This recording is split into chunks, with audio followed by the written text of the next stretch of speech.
국민의힘은 장동혁 대표가 어제 청년 당원들과 만나서 당 혁신에 대한 자신의 입장을 밝히면서 당내에서 여러 가지 해석들이 쏟아지고 있습니다. 먼저 장 대표 발언부터 직접 들어보겠습니다. 우리 당을 어떻게 혁신하고 어떻게 바꿔갈 건지, 그리고 무엇을 놓고 싸울지에 대해서 고민하고 있고, 머지않은 시간에 제가 고민한 것들을 국민들께 발표하는 시간이 있을 거라고 생각합니다. 그 가치와 당이 가야 될 방향성에 대해서 같은 생각을 가지고 있지 않다면 당은 혼란과 갈등에 빠질 수밖에 없다. 그 이해가 없는 사람이 정당에 들어와서 활동을 하게 된다면 어떤 때는 그게 그 정당의 에너지가 될 수도 있지만 오히려 마이너스 에너지가 될 수도 있다.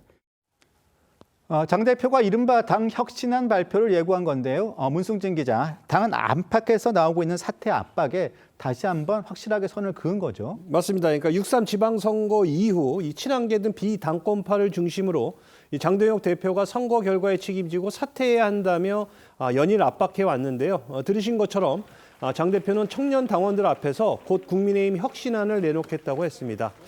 이에 앞서 또 장 대표는 조직 혁신 방안을 마련하라고 당 사무처에도 지시한 것으로 알려졌습니다.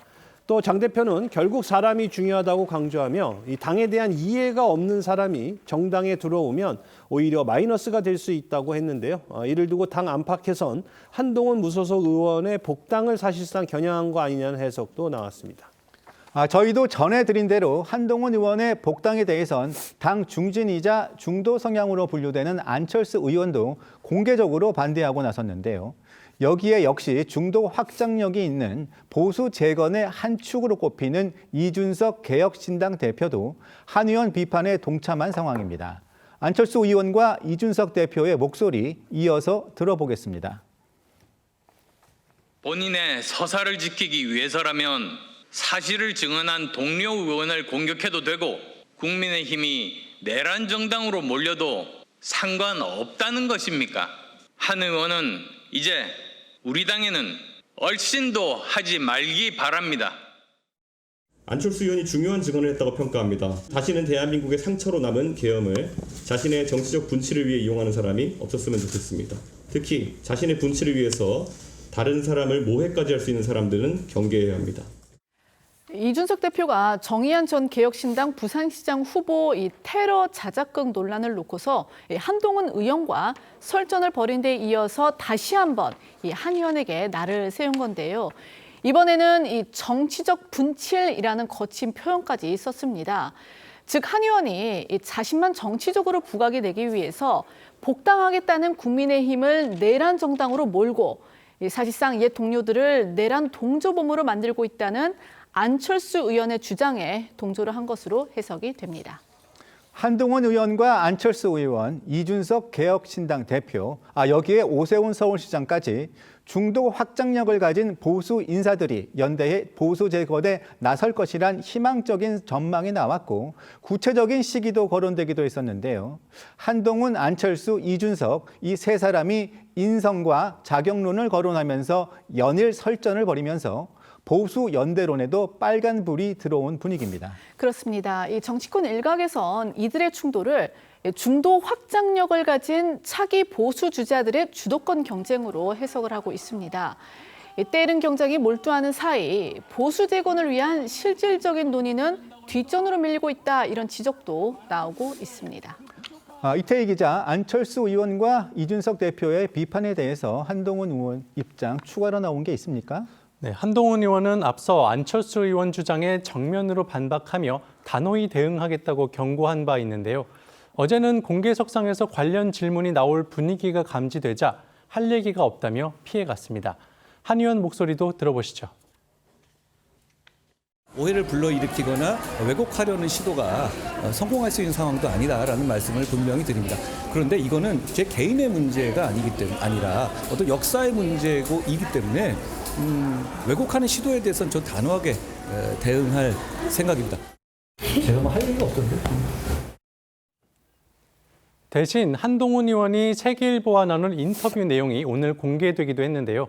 한 의원은 보수 재건을 통해 총선 압승과 정권 탈환을 이루겠다며 이를 위해 누구와도 연대할 수 있다는 기존 입장을 고수했고요.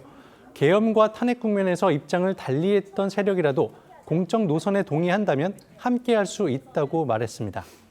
이런 상황에서 원외에서는 한동훈 의원 창당론이 연일 제기되고 있어 눈길을 끄는데요. 친한계에선 창당에 대해 전혀 논의된 바가 없다고 선을 긋고 있지만 어제는 한 의원 멘토로 꼽히는 이 보수 농객 조갑재 대표가 이 부산 지역을 기반으로 한 한 의원 창당 가능성을 제기했고요. 오늘은 또 이 보수 정당 보좌진 출신인 이 장성철 공론센터 소장이 선거 전 한동훈 의원을 몇 차례 만나 부산, 울산, 경남 지역을 기반으로 한 창당 가능성에 대해 얘기한 적이 있다고 언급했습니다. 들어보겠습니다. 부산 기반이 아니라 그분은 서울 기반이 되지 않을까 하는 생각이 드는데 네. 그런 창당이라는 가능성. 난 가능 있다고 봐요. 헤어지는 과정에서 뭐 신당도 되고 뭐 분당도 되고 뭐 여러 가지 일이 일어나겠죠. 근데 난 창당하라고 그러죠. 창당. 국민의힘 플랫폼 안에서 정치를 못하게 되면 이 부울경을 기반으로 당을 창당할 수 있을 정도의 영향력이 분명히 생길 거다. 그것까지도 바라보시고 부산에 출마해야 된다고 계속 얘기를 했었거든요. 그렇죠. 특히 부울경이나 수도권에서는 해볼 만하다. 네, 이영호 의원님께 질문 드릴게요. 안철수 의원에 이어서 이준석 대표까지 한동훈 의원을 이렇게 공격하고 나서면서 공방이 격화됩니다. 정치권에서는 차기 보수 주자들의 주도권 경쟁으로 해석하기도 하는데요. 일각에서는 보수 연대에 빨간불이 들어왔다고도 합니다. 어떻게 봐야 되겠습니까? 처음부터 이 세 사람이 사실은 성격이 독특해요.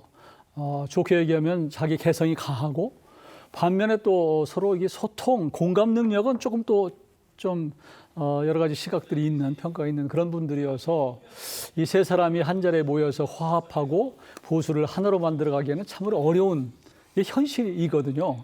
아직은 뭐 총선까지 1년 9개월 정도 남아있는 상황이기 때문에 그리고 아직은 지금 장동혁 대표의 거취 문제 그리고 장동혁 대표가 계속 있는 손치더라도 내년 8월까지거든요. 그러니까 그 이후를 바라보면서 아마 본인의 지지 기반을 확대하고 본인의 정치적 영향력을 확대하고 이런 그런 과정이 있을 거라고 생각해요. 저는 이제 안철수 의원도 이제 숱하게 대권 도전을 한번 해봤던 사람이고 이준석 지금 그 대표 같은 경우도 이제 국민의힘 대표 있다가 지금 나가 있기 때문에 이번에 지방선거에서 굉장히 어려움을 겪었잖아요. 그러니까 언제든지 친정으로 오고 싶은 생각이 있을 것이고 한동훈 의원도 마찬가지고요. 그런 상황에서 지금 경쟁이 이루어지고 있는데요. 저는 무슨 창당 얘기도 나오고 그러는데 현실적으로는 게 쉽지 않다라고 보고 결국은 포스트 장동혁 어떤 사람이 먼저 쓸 것이냐 그리고 어떤 사람이 가까운 사람이 장동혁 대표 이후에 쓰도록 할 것이냐 이런 경쟁이 있으리라고 저는 보고요. 지금 있는 것은 이런 일은 앞으로도 계속 생기리라고 봅니다. 창당 말씀하셨으니까 계속 지금 창당 얘기가 나옵니다. 부울경 중심이니 부산 중심이니 서울 중심이니. 근데 문제는 창당을 하더라도 친한계에서 몇 명이 따라 나와야 가능한 거 아니겠습니까? 한동훈 의원이 창당을 할 수 있으면 무슨 걱정이 있어요. 창당이라는 게 생각보다 쉽지 않습니다. 우선은 대선 주자급 인물이 있어야 된다는데 거기는 한동훈 의원이 해당이 되겠지만 확실한 지역적 기반이 있어야 되거든요. 근데 이번에 부산에서 북구갑에서 혼자 당선됐다고 해서 그게 지역적 기반으로 될 수 있는 것인가 하는 부분도 의문이고 또 하나는 이제 자금이나 이런 것들도 필요해요. 현실 정치에서는 이런 부분이 있고 그리고 지금 한동훈 전 대표를 추종하는 의원들은 대부분 비례거든요. 그러니까 따라 나가고 싶어도 못 나가요. 이런 상황이 있고 지역적 기반 있는 사람들이 당장 한 대표가 성공할지도 모르는데 당을 창당한다고 해서 본인이 선뜻 나선다? 현실적으로 어렵기 때문에 자꾸 한동훈 의원 같은 경우는 보수 재건을 위해서 자꾸 복당 얘기를 하는 것 같고요. 이제 그런 상황이어서 제가 보기에는 조갑재 씨나 혹은 장성철 이런 사람들은 실제로 출마를 안 해봤잖아요. 그래서 밖에서 저렇게 코멘트할 수 있을지 모르지만 창당이라는 게 생각보다 어렵다. 저는 그렇게 보고 있습니다. 네. 우리 조은선 부원장님은 어떻게 보십니까? 일단 우선 창당 가능성은 저는 없다고 봅니다. 아마 네. 그렇다고 한다면 복당을 그렇게까지 집요하게 요구하고 바라고 있지는 않을 것으로 보여져요. 최근에 한동훈 의원이 국민의힘 내부 의원들, 국민의원들, 친윤계로 분류되는 의원들조차도 굉장히 적극적으로 소통하는 모습 보여주고 있지 않겠습니까? 그 모든 것은 본인이 복당을 하기 위한 그런 사전 작업 같은 거라고 해석을 할 수가 있겠죠. 그런 의미에서는 이번에 안철수 의원의 발언은 이번 증언에 대해서 그렇게 강하게 발언했던 것은 저는 좀 굉장히 좀 부적절했던 것으로 보여져요. 그렇기 때문에 첫 번째 발언 이후에 추가적인 안철수 의원에 대한 발언의 수위가 없더라든가 아예 존재하지 않는 거 아니겠습니까? 아마 본인도 아마 실수했다고 생각을 하는 것으로 보여지는데 친윤뿐만 아니래요. 안철수 의원의 경우에는 중진 의원이기도 하지만 중도층에게 소구력 있는 의원이기도 합니다. 본인이 복당을 하기 위해서는 안고 가야 될 그런 의원이기도 해요. 그런데도 사실상 한동훈 의원이 복당하는 것을 절대 반대한다는 그런 메시지까지 나오게 이르게 만들었습니다. 아마 그렇기 때문에 그와 같은 본인의 과거 발언에 대해서 굉장히 좀 아쉬움을 느낄 것으로 보여지고요. 앞으로도 그렇기 때문에 친윤 의원이든 국민의힘 내부의 그 모든 의원들과 접점을 넓히기 위해서 굉장히 고심을 할 것으로 보여지고 그 부분에 대해서 굉장히 많은 공을 들일 것으로 보여집니다. 그렇기 때문에 창당과는 전혀 상관없이 복당에 집중해서 그러한 모습을 보여주지 않을까 생각이 드는 것이고요. 그럼에도 불구하고 복당의 가능성은 장동혁 대표 체제가 붕괴되지 않는 이상 굉장히 난망한 점도 아마 충분히 인지하고 있지 않을까 싶습니다.